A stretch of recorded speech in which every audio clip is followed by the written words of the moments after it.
सध्या दोन दरोड्यांच्या घटना देशभरात गाजतात। एक आहे महाराष्ट्रातल्या भंडाऱ्यातील, दुसरी आहे कर्नाटकातल्या बंगळुरूतील। या दोन्ही दरोड्यांमध्ये तब्बल 8 कोटींवर डल्ला मारला गेला।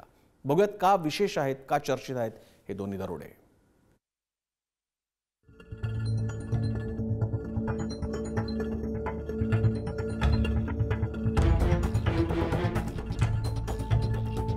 कोट्यावधींची ही रोकड आहे भंडाऱ्यातील कॅनरा बँकेच्या चिखला शाखेची। तब्बल 1,58,00,000वर बँक व्यवस्थापकांना डल्ला मारला होता। मात्र पोलिसांनी अवघ्या 12 तासात या गुन्ह्याचा छडा लावलाय आणि आरोपी बँक व्यवस्थापक मयूर नेपाळेला नागपूरमधून बेड्या ठोकल्यात। ऑनलाईन गेमिंगसह बेटिंगच्या व्यसनामुळे त्यानं बँकेतील रोकड चोरली होती। मयूर नेपाळे कॅनरा बँकेच्या चिखला शाखेत व्यवस्थापक म्हणून कार्यरत आहे। 17 नोव्हेंबर संध्याकाळी 6:30 ते 18 नोव्हेंबर सकाळी 7:30 पर्यंत बँकेत थांबून त्यानं रक्कम चोरली। 1,58,12,000 रुपयांवर डल्ला मारला। 9 सीसीटीव्ही कॅमेरे, DVR, 1 मॉनिटर चोरले। प्रशिक्षण असल्याचं सांगत तो नागपूरला पसार झाला। भंडारा पोलिसांनी अवघ्या 12 तासात आरोपी बँक व्यवस्थापकाच्या मुसक्या आवळल्यात। ऑनलाईन गेमिंगसह बेटिंगच्या व्यसनामधून बँक व्यवस्थापकावर 30 लाखांचं कर्ज होतं। शेअर मार्केटच्या नादात 12 लाख गमावले होते।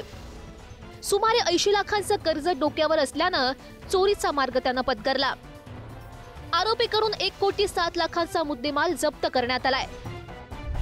नागपूरमध्ये भंडारा पोलीस टीमनी त्याला अरेस्ट केला। विचारपूस केल्यानंतर त्यांनी सर्व गोष्टीचा कन्फेशन केलेला आहे। आतापर्यंतची तपासमध्ये 1,07,00,000चा मुद्देमाल जप्त केलेला आहे। कर्नाटकमधील बंगळुरूमधील दिवसा ढवळ्या सिने स्टाईलनं दरोडा पडलाय। ATM मध्ये रक्कम घेऊन जाणाऱ्या वाहनामधील तब्बल 7 कोटी रुपये चोरट्यांनी लंपास केलेत। RBIचे कर्मचारी असल्याचं सांगत दरोडेखोरांनी स्पेशल 26 स्टाईल हा दरोडा घातला।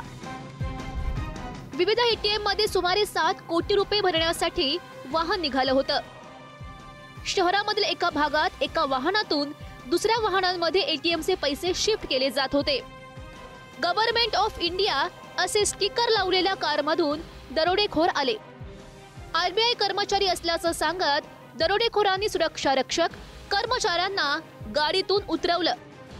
मुख्य शाखेत रक्कम न्यायची असल्याचं सांगत चालकासह वाहन दुसऱ्या ठिकाणी नेलं। एका उड्डाणपुलावर चालकाला धमकावत पैशांचे टँक आपल्या वाहनात टाकत दरोडेखोर पसार झाले। चित्रपटही फिका पडेल असा दरोडा कर्नाटकमधील बंगळुरूमध्ये पडलाय। आता यात नक्की कोण कोण सहभागी आहेत? भर रस्त्यामध्ये वाहन थांबवत 7 कोटींवर कसा डल्ला मारला? यात बँकेतील कर्मचारी सहभागी आहेत का, हे प्रश्न उपस्थित होत आहेत। अक्षय खोब्रागडेसह काशीनाथ सुळकुडे, पुढारी न्यूज।